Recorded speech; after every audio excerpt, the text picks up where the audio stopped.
film which you are about to see is an account of the making of a cult classic. A group of young filmmakers, technicians, and actors produced a film in Austin in 1973, which would depict the mad and the macabre as it had never been seen before in a motion picture. For them, the low-budget production, in the sweltering heat of the Texas summer, would prove a difficult experience, and the worldwide success of the picture would be soured by dishonesty and corruption. But the events of that summer shoot would change the face of the horror film and lead to the production of one of the most bizarre films in the annals of American cinema history, the Texas Chainsaw Massacre. Shooting Texas Chainsaw Massacre was like a really grueling, fun, but very chaotic experience of filmmaking. When I got through, I didn't care if I never worked on another picture. People were puking, you know, on that set continuously. Cuts and thorns and weeds and dirt and rocks and bugs and getting hurt. It wants to hurt you. It just wants to hurt you. To this day, I've never met anybody who's blasé about the film. They either love it or they hate it, or they've loved it or they've hated it for years. Everything is incited to attack the audience. And that is something that we don't find in horror anymore. Everybody like wants to shake your hand or meet you halfway and then like try and scare you by hiding behind a door.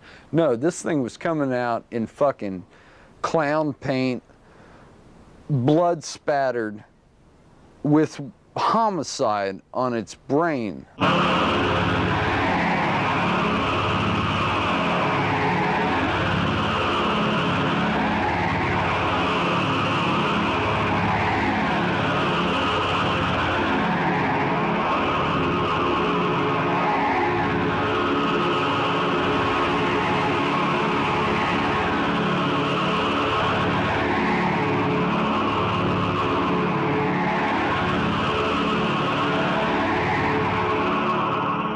The armadillo shot was that's just pure ridiculous accident. The original script called for there to be a run-over dog in the road. It was a shot of this run-over dead dog and come up to the van going by. The script started with, you know, a shot of the sun, and then the sun was to dissolve into the glazed portion of a dead dog's eye. And the camera starts moving back out of that. Then you see the van pull up in the background. But they got out to shoot that, and God had given them the most wonderful gift in the world. There was this dead horse by the side of the road. This never happens. You never see a dead horse lying by the side of the road. This was the perfect thing. This giant dead horse covered with flies, the perfect thing to shoot and pull up to this thing. But they didn't want to shoot that because their delicate sensibilities meant that they'd have to get close enough to shoot it and it would just stink. I was out driving around the countryside and saw a freshly killed armadillo that had just been hit by a car, so I took it home and got a book about how to do taxidermy, and I taxidermied this armadillo just for the hell of it. So that ended up being the dead thing in the road and not the dead dog. You know, I mean, domestic creatures, domesticated creatures, and it was just too horrible. You've got an armadillo, we'll just put it down on the ground, run over it, you know, and splatter its guts everywhere, and I said, no, you won't. I don't recall ever having the idea of running over his armadillo. I respected that armadillo. And they said, okay, we won't destroy it. And Bob, I had no intention of messing up your armadillos, help me God. To me, it's a completely ridiculous looking thing, but then people have gone into just great paeans of glory about this wonderful, spectacularly grand, brilliant opening. I love movies. The summer of love was over. The 60s ended with Charles Manson and his family bringing a new, dark perspective to the ideal of free hippie life. The Vietnam War continued to rage on under the Nixon government. Advances in technology had allowed man to walk on the moon. American cinema was also changing in the wake of Easy Rider, as young, radical filmmakers started to replace the Hollywood old school, and the horror genre was no exception. In 1968, George A. Romero's Night of the Living Dead brought horror home in graphic detail. Gone were the creatures from outer space and monsters from Eastern European folklore. Night of the Living Dead was not set in some distant past in some far-off land. The threat? Flesh-eating human beings attacking the modern American home. The violence lingering and visceral. The climax inconclusive. Stubbornly refusing to provide the audience with a satisfactory resolution to help them sleep at night. Night of the Living Dead was an enormous success on the drive-in and midnight movie circuits, and set a precedent for the genre from which there was no turning back. The emphasis now was on the contemporary attack on the American dream. Young, vital filmmakers were eager to depict their visions of a dysfunctional America, and horror was the perfect milieu for that metaphor. Drive-in screens across the U.S. were flooded with this new wave in low-budget horror cinema.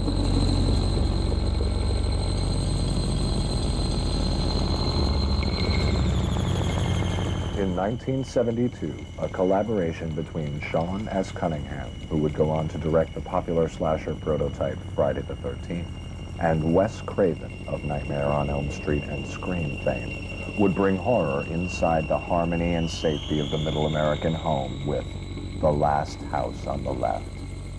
In this case, the violence was arguably as hardcore as had ever been depicted in cinema. In The Last House, there are no living dead cannibals, just a gang of criminals hell-bent on a rampage of rape, murder, and dismemberment.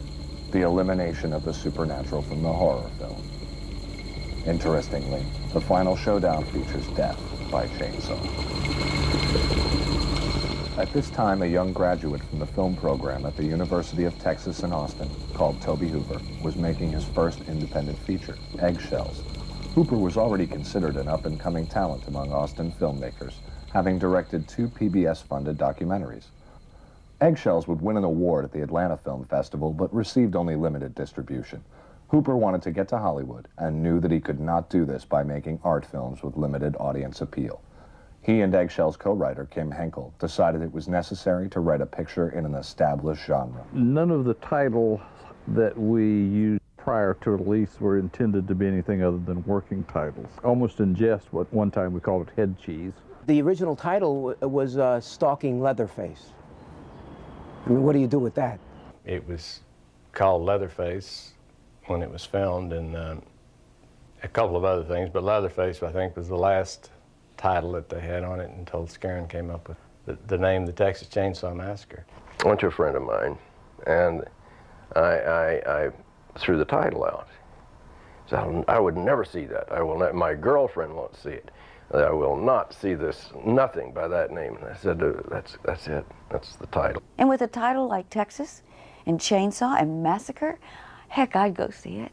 You know, but the Texas Chainsaw, because I mean, people think of Texas. I thought of Texas the same way. It's a different country. The significance of Texas, it's kind of that place where something like the Bloody Benders could have happened, you know? And the isolation and the rural. Kind of like city boy, country boy thing. You know, we're all afraid that out there in those kind of dark corners of rural America or wherever it may be, that there are these inbred types that are doing terrible and dastardly things. It's like I was always, you know, in Texas, always lived in the city, and out there got kind of scary. And I think one of the appeals of the film is that it's not a supernatural film. You know, you watch this movie and you think there are people like this in the world. The Texas Chainsaw Massacre was inspired by the story of Ed Gein. In the small farm town of Plainfield, Wisconsin, young Ed grew up in the 30s with a domineering mother who instilled in the impressionable boy strict religious guidelines and the idea of all women as filthy, diseased harlots. Ed's mother passed away. Unable to cope with the loss, Ed sealed off her bedroom and kept the house exactly as it was when she was alive. In his loneliness, Ed began holding conversations with her and before long started paying visits to the local graveyard to dig up fresh graves and bring parts of the bodies home. He would eat the flesh, make furniture out of bones, and even dress up in the skin of the cadavers. 3 or 4 years old. And so when the Wisconsin relatives came to town, they always had this story, you know, because they could see that it wound me up, and it started scaring the hell out of me. And so they would tell the story about the guy that makes the covered his furniture with human skin lampshades. Oh my God. It was only a matter of time before Ed's dementia would lead to murder. Ed was arrested in 1958 when his second known victim was found hanging by the ankles in the barn behind his house, naked and gutted like a deer. It stuck with me. It was always ever present. The main thing that strikes me is you've got this farmhouse and you've got 3 generations living there, and they're all guys. Aren't there any women?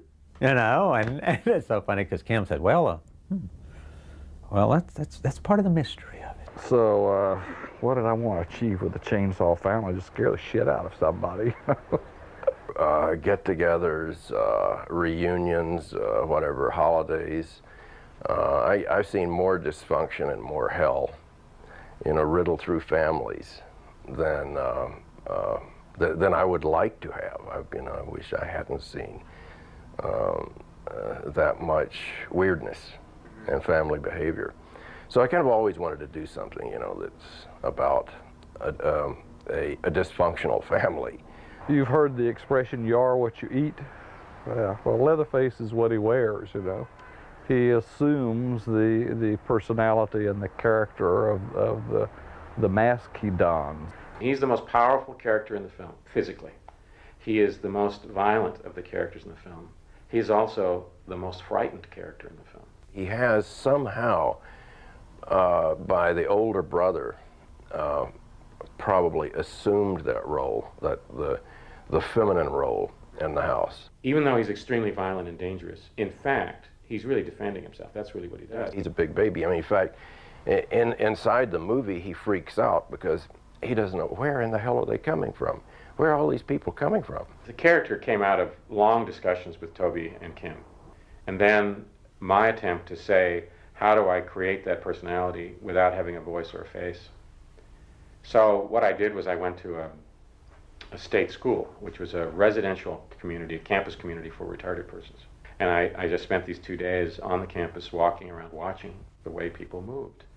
After 2 days, I walked across campus, and I felt that no one could tell whether I was a patient there or just an interloper.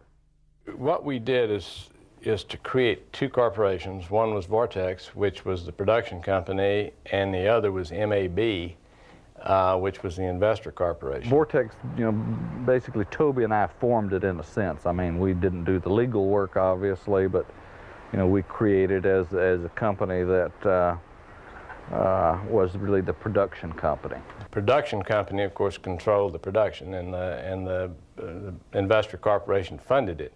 But the control was with the production corporation, with Vortex, as far as the film was concerned. And then the investors got their original investments back, and then after that, it was split 50-50. And I was with the Texas Film Commission. We started, and so I knew we were trying to bring films to Texas, and all of a sudden there was this film being made by a Texan instead of flying him in from New York or LA. At that time in Austin, Toby was the only filmmaker who had actually done a feature film. And so for us to have the opportunity to work with him, we were all really thrilled as young film students. I heard about Tobe Hooper, this wacky guy who had made a movie called Eggshells, was getting ready to make this horror movie. And they were looking for, young people to walk in and get their brains smashed in. I said, I can do that. He was going to school at the University of Texas, taking filmmaking as his major, and he was graduating this year. And they had written this play called Leatherface, or this movie called Leatherface, and he wondered if I'd be interested or if I would take a part in it for him. And said, gee, they're making this movie in town, these fellow local guys. And it's a shame because you would have been perfect to play the killer, but they've already hired somebody to be the killer.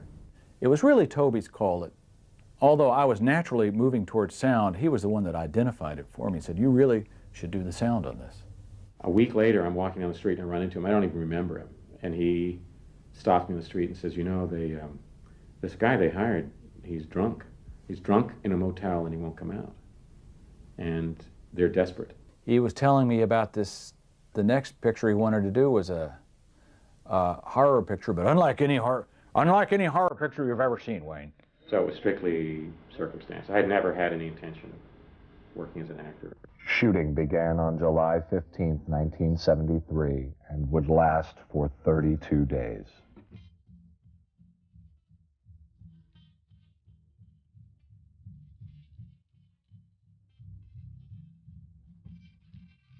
The shooting schedule was desperate. Oh, it was murderous, you know. It was hot as the middle of August. 7 days a week, 12 to 16 hours a day. At the time, I had just gotten a 40 Econoline van because I wanted something to kind of carry my equipment around in. And we had high hopes of making a lot of movies in Austin. And Toby needed a van for the kids to be traveling in. And so we made sort of a deal. I was sound man.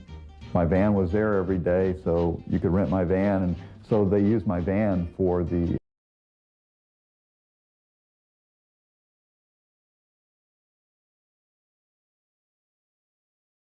van on the road in Texas is not a pleasant place to be at almost any time. It's in the middle of August, it's hot. It was so hot that, I mean, you could only shoot for a matter of a few minutes. It was cramped because you got a sound guy, you got a fellow with a camera that's trying to get out of the way and trying to get the best shots. And it was fun to see Toby get cramped up and upside down and every which way inside that van. I think we got along pretty good. We had our trying days, but I mean, we got along pretty well. The unit that's in the van obviously are friends, and these were people that were brought together, and I'm not sure if any of them knew one another, so I had them spend a lot of time together. And even within the group in the van, it was funny because Paul was like the outsider, intentionally. I mean, in the van he was, but then also just as we hung out too, Paul was kind of like, you know, ostracized, send him over there, you know. Unfortunately, Franklin was such a whiny bastard that I was afraid if I ever took him off that I couldn't get him back. And so I kept him on. And so it was easy for me to go, God, I don't want to be near that son of a bitch. And you can't blame him either. He really was Franklin, because Paul Partain is really a nice guy. The guy I met named Franklin was easy to act with because you really didn't have to do much acting. It was very easy to imagine that, okay, this is the kind of treatment that Franklin would get and the kind of treatment Franklin would deserve. Because, you know, he's just who wants to be around that shit all day? Yes, it was real effective. We were ready to kill each other. There wasn't like a bad egg in the group, you know. Some shoots we've all worked on, and there'll be one jerk or one, you know, one problem person, but except for Bob yelling at us all the time, don't touch that chair, get off of that stool.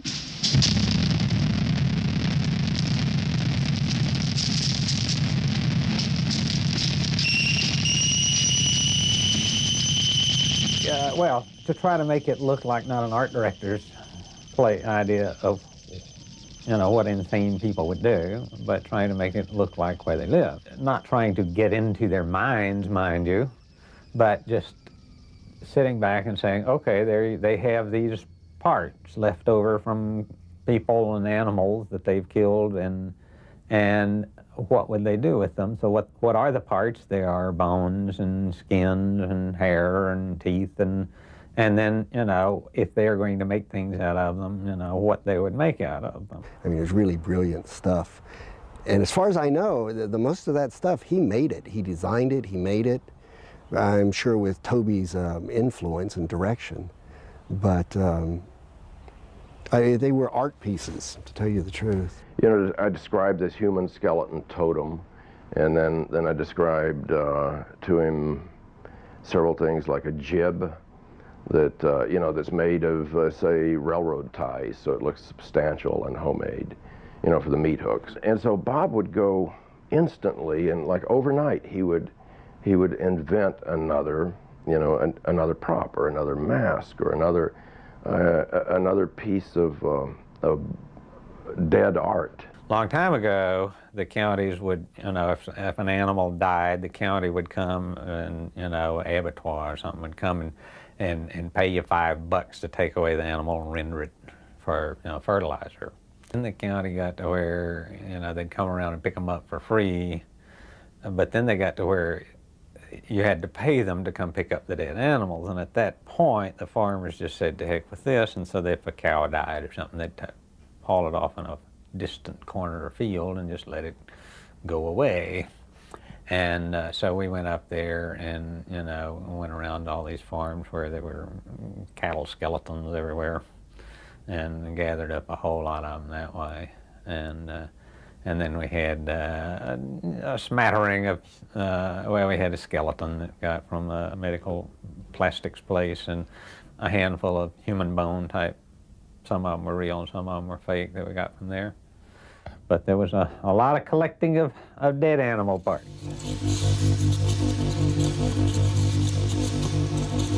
We dragged all that stuff in there. It was just a nice old country kitchen. An old house, a very nice house. And went in and decked it out. It was just like the family should live there. And so already when you walk in and you saw this, you felt uncomfortable, itchy. You didn't want to touch anything.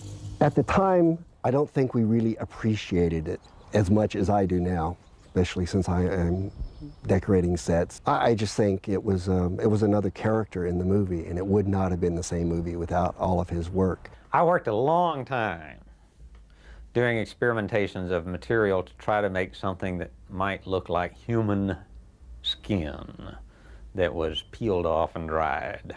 And like the Leatherface faces, we took molds of people's faces, and I came up with this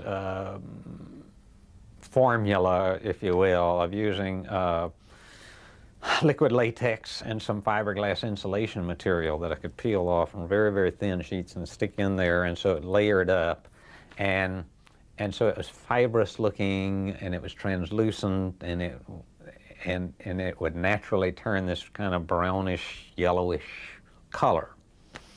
So I'd paint this on the inside of these things and peel them out so it would maintain a bit of the facial form. People we see and killed in the movies, they've been hit on the head with a sledgehammer. So each of them is going to have a hole or, you know, has been abraded, bashed through right there. And so then, okay, what would they patch that up with? So we wired it up with, you know, thin wire, and it was all this very crude stuff, and sewed on things, you know, to make it look like they had peeled somebody's face that they had killed. And then, you know, had the face, they had the mouth kind of wired open with wire inside it and wired everything. You could see what they did.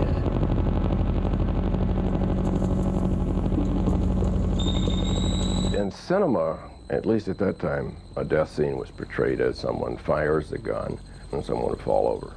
Yeah, at one time I'd wanted to be either a doctor, a mad scientist, or a magician. And so, yeah, I knew that it's not easy to kill somebody. Gunnar, in my memory, was this big teddy bear kind of a guy. Large guy, but sweet as sweet could be. And I remember every time he hit me, one time he slipped and like he really hit me with the hammer, and was just like very upset about, you know, the fact that he had hurt me. A blow to the skull with a heavy hammer would send bone fragments first down into the brain, which would cause involuntary spasms. You know, because also he was picking me up at the end and then throwing me over and then slamming the door. And I remember after every take he would come, "Are you okay? Are you okay?" Then you get the imagery of Slaughterhouse when Leatherface drags him up that little ramp, like you know, this is the little mock slaughterhouse, and he closes this metal door. I had a 2-year-old daughter at the time, and she would come out with my wife when she brought the food, and she would just kind of play around the set and go into people's trailers. But on one particular day, the day when the kids are hung on the meat hooks and Leatherface is cutting off the head of the boyfriend. Later, I had to lay on a table when they start cutting me up to make sausage out of me. If you remember that, where they hang Terry up on the hook, which was, to me, the most frightening thing. Ugh. We were in the house shooting that scene, and I was thinking to myself, this is the most horrific tableau I've ever seen in my life. I knew how they were doing it at the time, and it still just scared the piss out of me, to tell you the truth. It actually made me sick. I had to like leave the room at one point just because with her screaming and everything, it was like too much. I put in a lot of telephone calls to the MPAA asking their advice. You know, how do I get an R rating? No, actually I said, how do I get a PG rating and hang someone on a meat hook? You think you've seen the slaughter. I'm very, very pleased with it. You come out of this thing thinking you've seen a bloodbath, and you've seen very little blood. And I take credit for a whole lot of that, because when the girl gets hung on the meat hook, Toby told me originally that he wanted the meat hook to come out the front and blood spurting. So if you do that, people are going to try to figure out how you did the effect. And I talked him into, you know, it will be much, much stronger with no blood at all. And that scene has not one drop of blood in it. But he had to get the chainsaw like within inches of my head. And I had to lay there. Now I'm dead, so I couldn't move. Right? I remember Dottie Pearl was in charge of making sure my chest didn't go up and down. They didn't see any breathing or anything. But I had to lay there, and I could feel the hot oil coming off the chain as it was going around, and the little splinters of the table. I think it was railroad ties or something. Little splinters just like, you know, prickling on my side of the face, and try not to breathe or flinch or move or do anything else. Lunch came just at that moment as we started rolling camera, and my daughter came running in to say hello to everybody just as Leatherface was coming down with his chainsaw. And she screamed to high heaven and went running out of that house and down the road and was like trying to get away. No one had seen this kind of thing. People didn't know how to react. They didn't want the victims, they didn't want the actors to see me, because they wanted them to be genuinely frightened when they get killed. I had set myself up, you know, where I was going. I had myself blindfolded, and I had them lead me into the room and just kind of block it out without me even seeing what Gunnar looked like in the mask. The shot was simply, I was going to come running into the room and screaming at him. I was going to raise the hammer. He screams in terror, and I hit him and kill him with the hammer. To make it look realistic, there was a fellow actually on the floor behind him who had his hand in the back of his belt, so that as I swung the hammer, because my hammer obviously wasn't going to hit him, as I swung the hammer, he was going to jerk Alan to the floor. I got worked myself up. I was getting really into it, blah, blah, blah, and they do the action camera rolling. I come roaring in, Alan turns, there's this beautiful look of horror in his face. I start screaming, giving it a blood-curdling scream. And he rips loose of the belt guy and dives out the door, ruining the shot. He was so frightened he couldn't do the take. When Leatherface comes out of the bushes, that's still the scariest moment in the movie for me. So when I saw him in his rig, it was a total surprise. I can't help it. I'm thinking, you're in it, stupid. But no, it's still, you know, it's still scary. Dottie Pearl, who was our makeup lady, was on the left side right here. Toby was on the right. Camera was shooting over my shoulder. Gunnar was, of course, coming in. And they had the chainsaw rigged so that the blade wasn't turning. But it was extra oil in it, so there would be a lot of smoke. We had red Karo syrup in our mouth. That was the fake blood. All three of us had a mouthful of it. And every time Gunnar would come in and make a pass, we'd all spit. We were squirting to get, you know, to see in the flashlight, you know, hopefully to see some spray go. And some, you know, you don't see the wounds happening, you see the after effect of it. But yeah, we were either spitting it or flinging it or something, I don't know. And we just kept doing it until we were all out of spit. There were a lot of people like getting hurt, and like, I don't know if it's so much the subject matter, or I guess so, but there was always seemed like there was that edge, you know, that if you weren't careful, you were going to get hurt. And people did. I know Marilyn did. Those black eyes and everything were real. I had to remember where I was in the picture to see if I needed makeup to remove them. Started out trying to beat her to give me this stick, or, you know, that broom handle in there. It was a real broom handle. It was wood. Poor Jim. We shot that all night long, and hour after hour we were doing all this takes, and he was trying to pull the punches, and Toby would tell him, it looks like you're pulling the punches. And I had to hold back, and don't hold back, it looks fake. We'd give you a rubber one to hit her with, that looks fake too. Take after take, it's getting later and later. Finally we did it so much, and Marilyn was getting beaten up a little bit. She told me, she said, Jim, come on, let's get it over with. About the 8th time, I finally was catching on to it, and I really lacing it to her, and they said it was a take, you know. Boy, old Marilyn, she was keeled over. One shot where I'm in the chair with the arms, and they needed a gag, and they said, somebody get a rag or something. So somebody found something on the floor somewhere and got this gross, filthy rag that had been gosh knows where.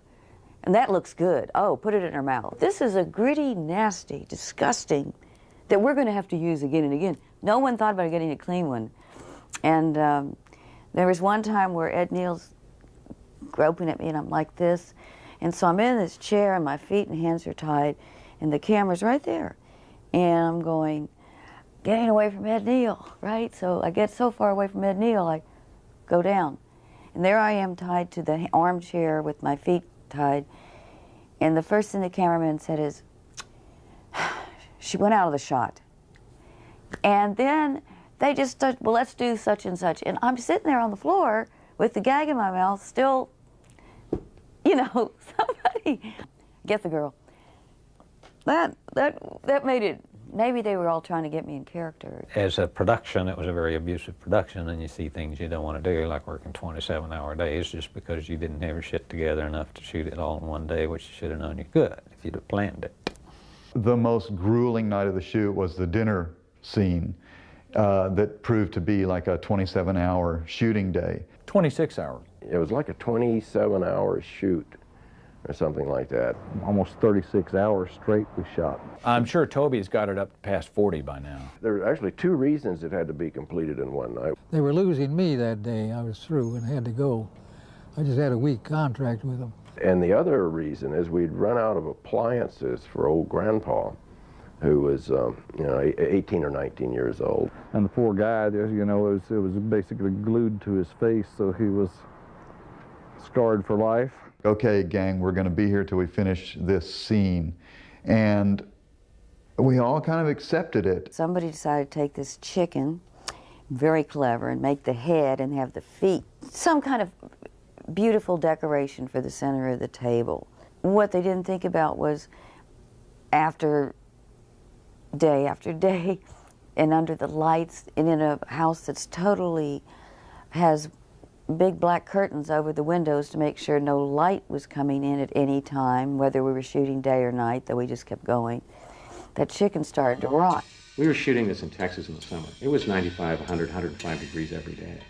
And the dinner scene, though it takes place at night, was shot during the day. So we covered up all the windows, or they covered up the windows, and then we had all this light in there. So that room was probably 120 degrees. I mean, I think that's a conservative estimate of the temperature in that dining room. Boy, was it hot, and the meat got rotten in a hurry, and we're all in there. And I never did get ill physically, where a lot of people did. They run outside, come back in. There was a moment during the film during the dinner scene, when I went out and threw up. The stench on that set was kind of a combination of Gunner's perspiration, because he was in that get-up for so long that he was just drenched in sweat. That I was the smelliest element of the set. I mean, it's embarrassing to admit, but the problem was they had one costume for me. They had no money. They had one costume for me. They didn't dare have it cleaned because they were afraid it would be lost or the color would change. And without a second costume for me to change into, they wouldn't wash it. So I wore the same clothes 12 to 16 hours a day for a month. One lamp in the room was made out of a skeleton. The light bulb got close to the bones and started the damn skeleton on fire, and smelling old bones was bad too. I was in the worst position on that 26-hour shoot. That was the big dinner scene. Because as the boom man, I was up highest, and heat rises as and so do all the smells. What I remember of that shoot was just Marilyn screaming in my headphones for hour after hour after hour after hour. At that point, there had been a number of unfortunate instances with dead dogs. As set pieces, they had made an attempt to put dead animals around the room. Someone went down to the pound and brought in a truckload of dead domestic animals. Because he wanted these sitting around the house, and dogs and cats and things like this. Well, I was going out finding stuffed animals all over the place, but we were not finding stuffed domestic dogs and cats, and there wasn't any situation to stuff them. And Dottie got this wonderful idea to embalm some. And it was getting kind of grim, but then when Dottie had a dog in her little lap, and it was going to inject formaldehyde in the hind leg. Oh, this is terrible stuff. And she injected it, and it went through the leg and into her leg, and she shot herself with a little pop of formaldehyde. They just stunk to high heaven, and they wouldn't stand upright because they were just dead animals. And then she said, "This is not happening." I said, "No." They started stinking to high heaven, and then they tried cremating them. Poured gasoline all over it, you know, and ignited this. And I guess thinking that it would make it disappear. And it's a little more complicated than that. I mean, because there's like a couple 100 pounds that had to just kind of disappear. They wouldn't light, and so there was like this smoking dead dog aroma coming into the house in addition to all the head cheese and the dead chicken parts. It was a horrific night. And but it just went on and on and on. Tempers were getting frayed and all that, but we got through it. We really did. It's really good. A lot of fun when you think back on it. The window, this was what's so crazy. Toby said, "Marilyn, we don't want you to jump through the sugar glass." I said, "Why?" I guess I was so close to finishing, I didn't want her to get hurt. So Mary makes a jump of about a foot on the ground, and then they get me. And they put the scaffolding thing up here where I'm 6 feet above the ground. And then Marilyn did drop like, I don't know, 8 or 10 feet and do the landing. I would have rather jumped out the window, but I guess this was more effective. I could have done without that scene. That one scared me, just simply because I didn't want to break my ankle, which it did hurt my ankle, which is why I limp at the end of the picture. Toby and Kim, who were babying this project from the very beginning, but every day they would sit and discuss for hours what they were going to shoot in minor script revisions, so that we would sit there and wait for them to make their decisions before we could ever begin shooting any day. And so ultimately the production kind of slipped further and further behind because of that. The final day of shooting, I took off those pants that just stood up to greet me every morning, threw them down, and I thought, I'm finished. That's the end. That's over. Never again will I have to come and put on this horrible clothes. I get my hair back in condition. I get my skin back. I mean, I was going to have to rebuild everything. I was a mess. And so I need a couple of more shots. I need the hysterical shot of her as she's being taken away from Leatherface. And they called me that night, and they said, "Marilyn, something happened. We didn't get it." I said, "You didn't get what?" We didn't get it. We got to reshoot this. So when I was crazy at the end of the movie, laughing hysterically, that was not acting. That was me having to go back and do this one more time. To keep costs down, Hooper and Henkel convinced participants to defer salary until a distribution deal was struck, then awarded points. These points were not taken from the total gross, as some participants believed, but from Vortex's 50% ownership of the picture. My last scene to shoot was my favorite, the first time you see Franklin, and it's the roll down the hill scene. And why I like it was because when we got to that point, they owed me a couple of weeks' pay. I mean, just a few $100. That wasn't much, but I didn't believe the film would ever go out. And even if it did or didn't, I didn't care. I needed to be paid. And they were out of money. So they were making everybody, or offering deals to defer payment and they were scraping the bottom of the barrel. So the day before, I said, you know, I got bills to pay, you got bills to pay. Here's the deal. Either I get paid or you get some other fat boy to go down the hill. So I met with Ron Bozeman. He was the acting producer, assistant producer, whatever. And he cut me a check, which was great, paid in full. So when I go down the hill, in that pocket, there's a check that says paid in full. Once we finished shooting, we were like snotty film students, and we thought that we knew everything, and of course, like most snotty film students, that the director was an idiot and didn't know what he was doing. And you know, we sort of regret that we took that attitude while we were shooting, but we couldn't help ourselves. And we finished shooting, and then the movie was in the editing room for a year or more. Cut the film in my living room, and right next to it was a little room, a little bedroom where I had the musical instruments, and so I scored in one room and cut in the other. Our instrumentation was, a lot of it was toys. I'd been working with experimental music for some time, and Wayne was into sound. Oftentimes it'd be like, let's just do a rumble. Let's just do seething. These calls came from Toby Jr. Let's just do ice. I had this African instrument, metal instrument hanging from it. It had things on it like tambourines, those little things. And I would saw that damn thing as hard as I, put as much pressure, on the string, so you could hear the, the increments as the bow slipped across the, and as it did that, then these things would rattle too. And indeed, by using the unconventional, that opened up the possibilities. If you're not doing a fugue, you're doing bones.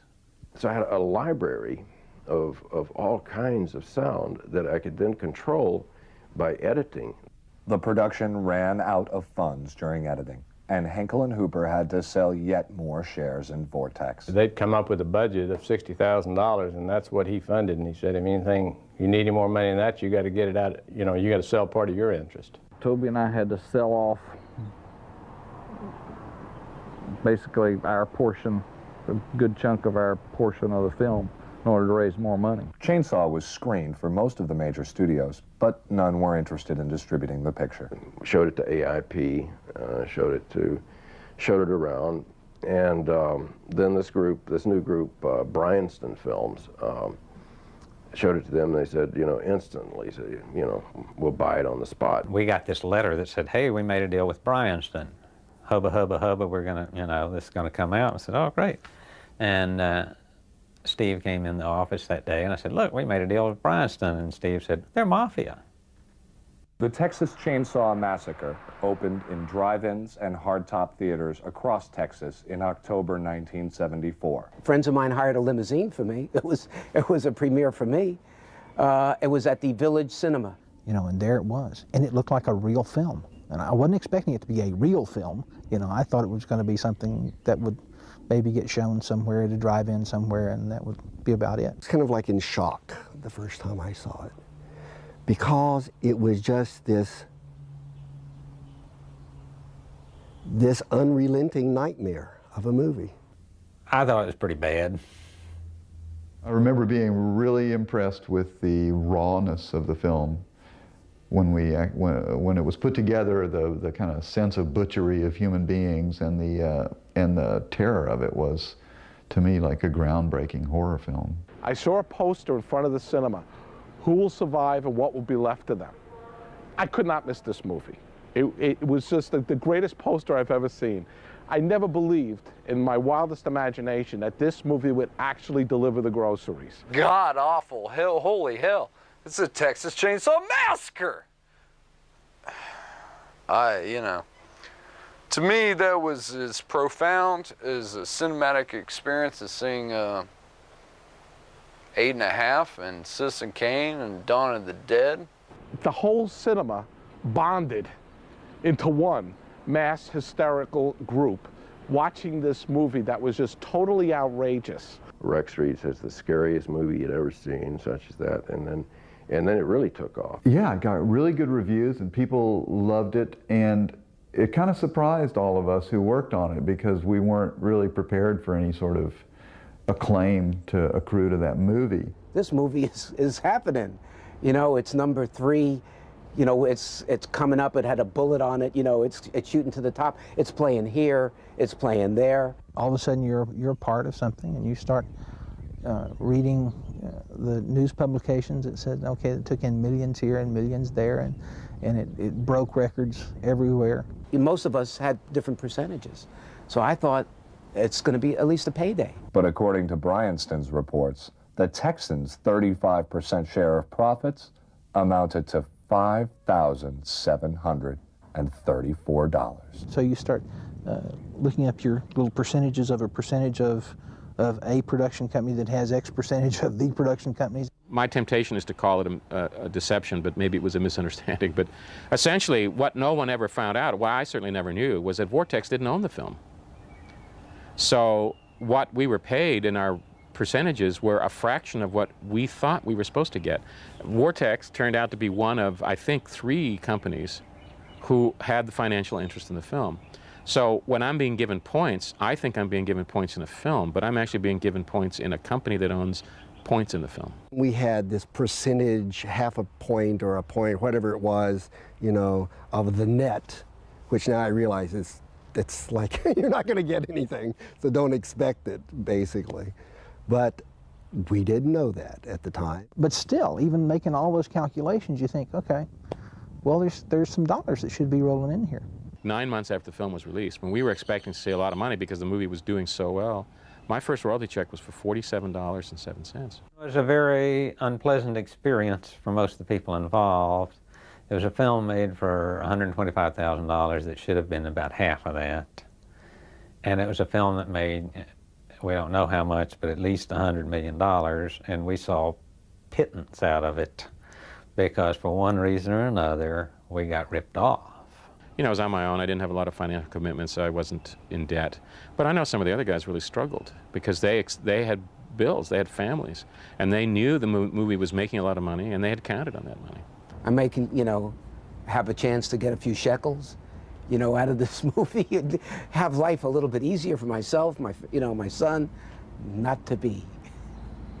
See, that's where the massacre is after the movie. I was the only person involved in the production of the picture that took action against the producers of the picture for, you know, the way we were treated. Kim Hinkle and Bill Parsley and Warren Scarron and I went to New York. And then Warren and I went down to Bryanston's office to talk to Lou. I've called him Lou Piranha so long that I can't really ever remember his real name. Basically, they made a deal with known mafia company, and they couldn't figure out why they got ripped off, and said, think about it. Made a deal with a guy named Butchie Piranha. What do you think? And we walked into his office, and he was seated there with a couple of big henchmen on either side of him, just like in the movies. I told him we'd come to audit the books, and we wanted to see him, and he said, well, they weren't available. And I said, well, you're either going to have to let me see those books, or, you know, I'm going to have to sue you. And he just looked me straight in the eye and said, you don't have enough balls to sue me. And well, he's half right. I came back here and sued him. But by the time the Texans sued Bryanston in May 1976, the company was apparently broke. Instead of forcing Bryanston into bankruptcy, the Texans settled for an out-of-court payment in February 1977 of $400,000 for their share of profits to that point, and to relinquish control of the movie.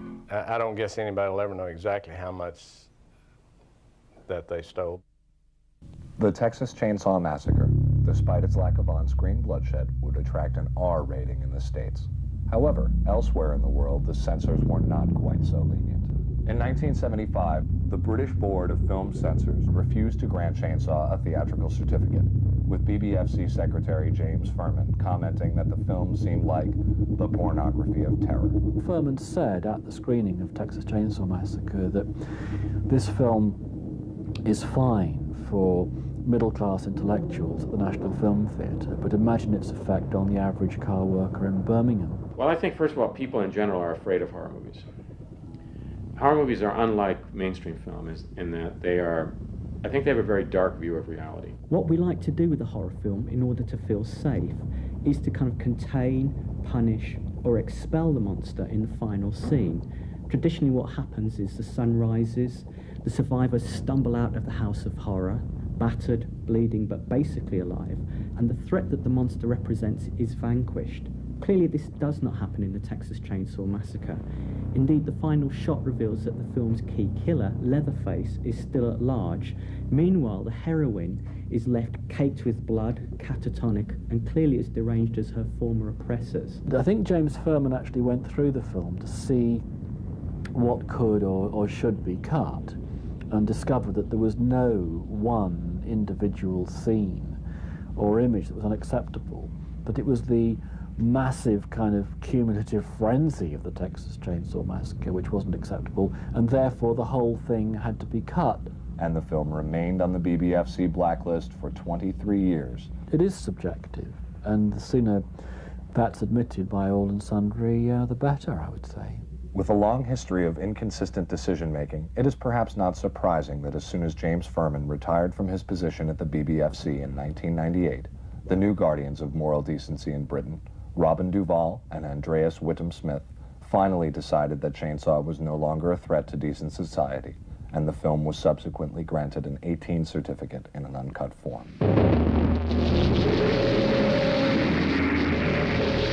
25 plus years since the Texas Chainsaw Massacre first assaulted the senses of a mass audience, its popularity has continued to grow, and now a generation of horror fans who were not even born when the film was made consider Leatherface as one of horror cinema's great villains.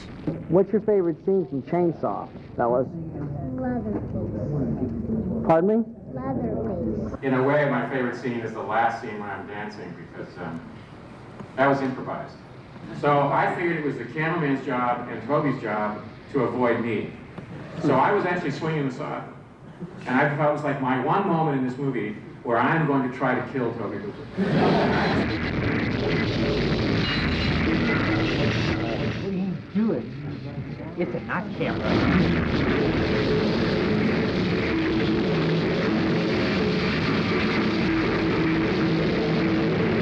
The Texas Chainsaw Massacre has had an unquestionable effect on the horror genre.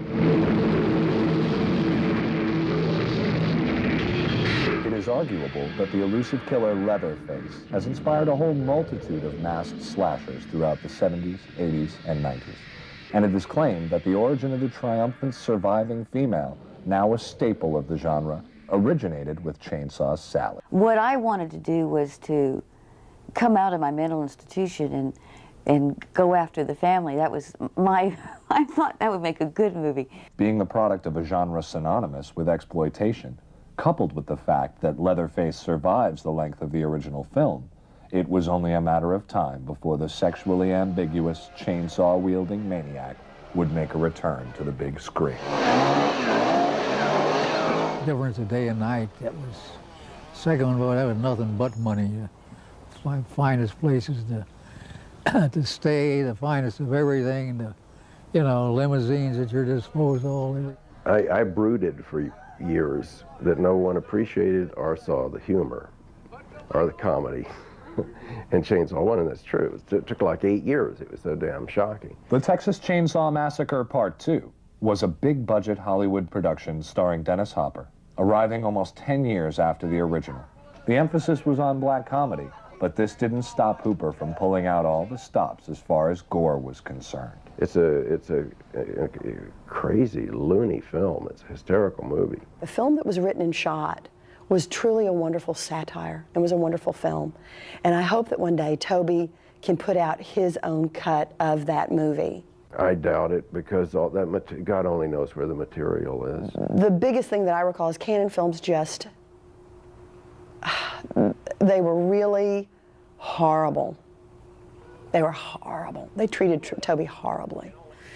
And they were constantly second-guessing him, looking over his shoulder, pulling money, giving money. They were just really arbitrary about all of their decisions. And we want you to be in it.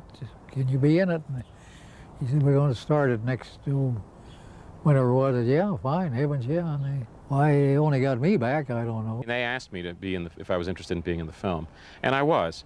The problem was what they were offering me for pay. They offered me scale union scale plus 10%. And I asked them why there was this 10% added, and they said, well, it was for your agent. So I said I wouldn't accept it, that I thought that that was much too little, and that I wanted them to think about what they thought I was worth to the film, and then come back with some offer that reflected that value. And a week or two later, they came back with scale. They dropped the 10%. I mean, they didn't raise the price at all. And I asked why, and the woman said, well, you don't have an agent, so you don't need the 10%. The mask that Tom Savini ran in the paper the other day, it looks like an art director. You can see Tom Savini at work, rather than Leatherface made this. I think Bill Johnson had a real burden because, first of all, the Leatherface they wanted him to create clearly was not the same Leatherface in personality as the original film. Two different movies, but still two pretty good movies, I thought. This was going to be a magic, wonderful revisitation. The first film, but better. The first film, the why behind the first film. A bit of the why behind the first film. And Cannon Films didn't want the why.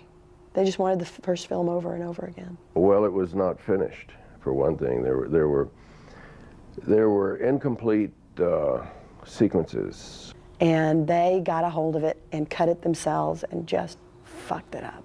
Cannon at that time was sort of running their business out of a couple of different countries. They were based in Israel some of the time and sometimes in LA. We opened at #1, as I recall. It took a pretty steep dive after that, unfortunately.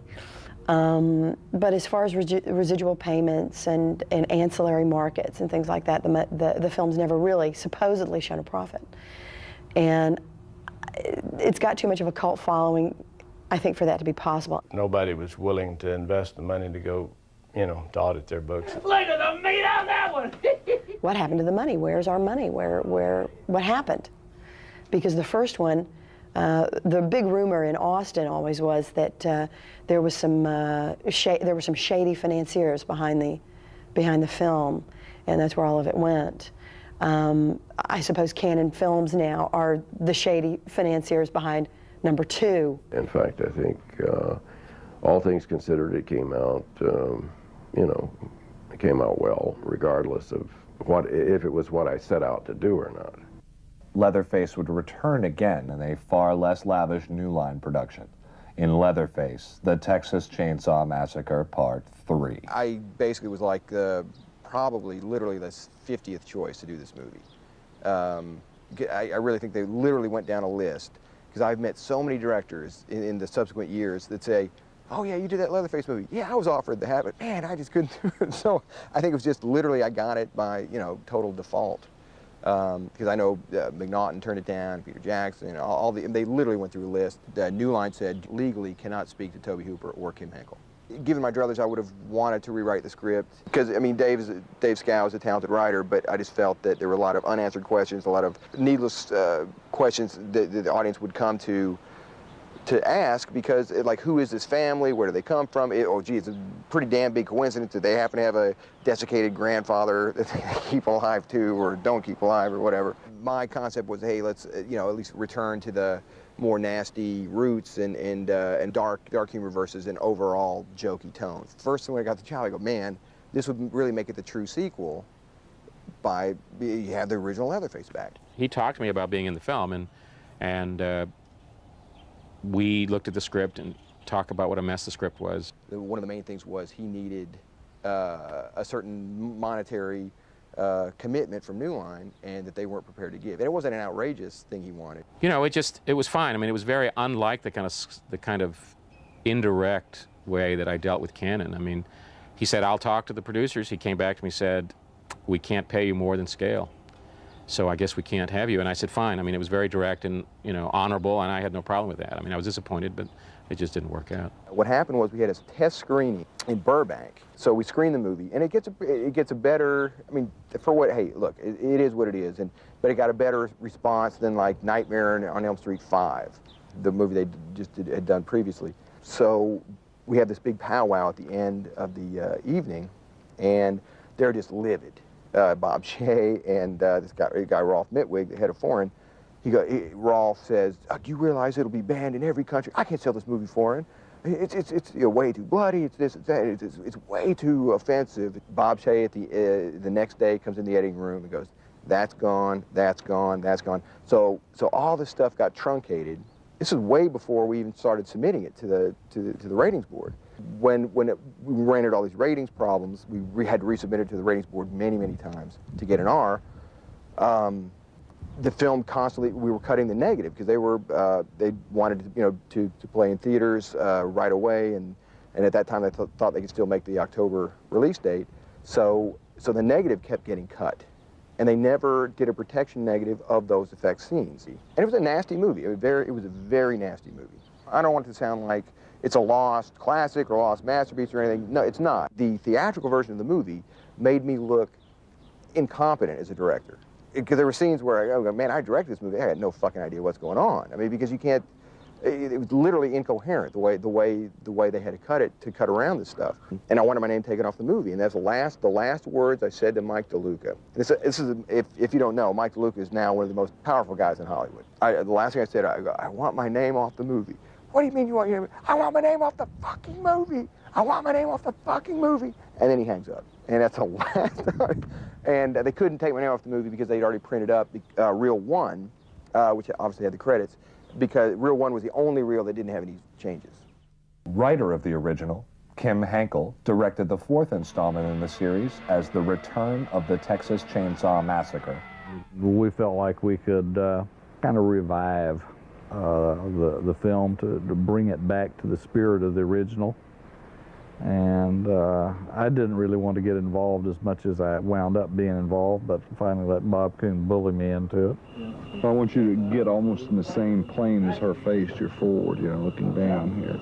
Almost in the same plane of her face. I mean, what would you do this for? What's your minimum? So I told her, and it wasn't a lot. I mean, basically I said, I don't know if you want the number, but I said, I think, as I recall, $3,500 a week, which is less than 2 days of what I would normally charge, plus the rights to do the documentary about the making of the film, with releases signed by all actors and crew on the first day on the set. And she came back and said, no, that's too much, and the offer stands at $600 a week. If you start to feel your mask come loose or anything, let me know, okay? Well, it was happening during the scene. What was I going to do? Hey, my mask's loose. Yeah. The thing that you dream about happened, and then you realize it's sort of your worst nightmare, because we ended up with 2 stars that we didn't think would be stars, Matthew McConaughey and Renee Zellweger. Not here still or anything. I mean, that's Vilmer's whole gig, is that he despises the straight kill. I think, he got a big kick out of it, It was a very difficult shoot, particularly for Renee. She got beat up pretty badly, and she was a real trooper. They had decided not to release Chainsaw until after Jerry Maguire, and they thought it would help Chainsaw when it was released because Renee would be, well known. This is the woman who's going to make sure I get a job in August. Welcome to my home! They said they couldn't do the theatrical release because the CAA said that they did not want Matthew McConaughey exploited in that film, and that they didn't believe in exploiting a known actor just to try to get a film released. And I said, well, I thought that's what you guys did for a living up there. But You're a bona fide moron. Come poking your nose around here where it don't belong.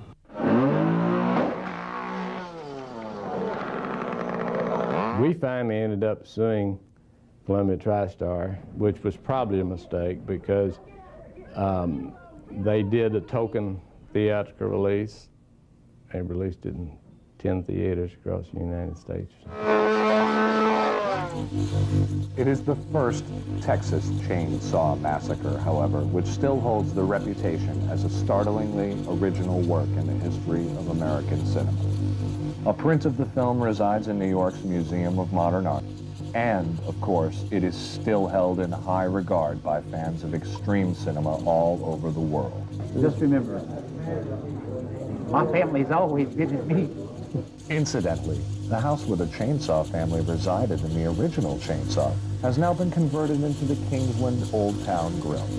When you're next in Texas, you may want to pop in for a bite.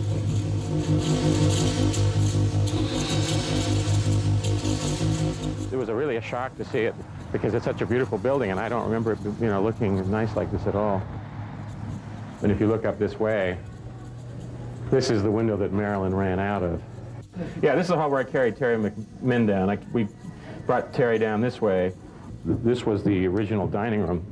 This is where the lamp here was. We had Marilyn tied here to the armchair. And then over here was the room with all the feathers and the bone furniture. This was the living room in the film. Well, I thought we were making a good movie. I always believed in that. I think what it's trying to say is, you know, now, this is America. You know?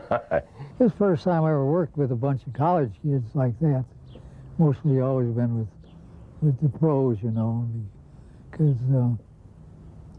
and it was fun. You know, and for me it was wonderful because after that I would have to go back to my real work, which is I oversaw or supervised a camp for mentally retarded children and kids with emotional disturbances. And that's pretty intense. People say, well, this is the way movies are made. Well, it's not, you know. If you look at all of us who worked on the film, we probably got paid less for the time we spent than if we'd gotten a job at McDonald's. I've had a lot worse jobs. You know, there's a lot harder ways to really make your living. So if I had my choice, I would go back and sit in that van again in a second and do it all over again.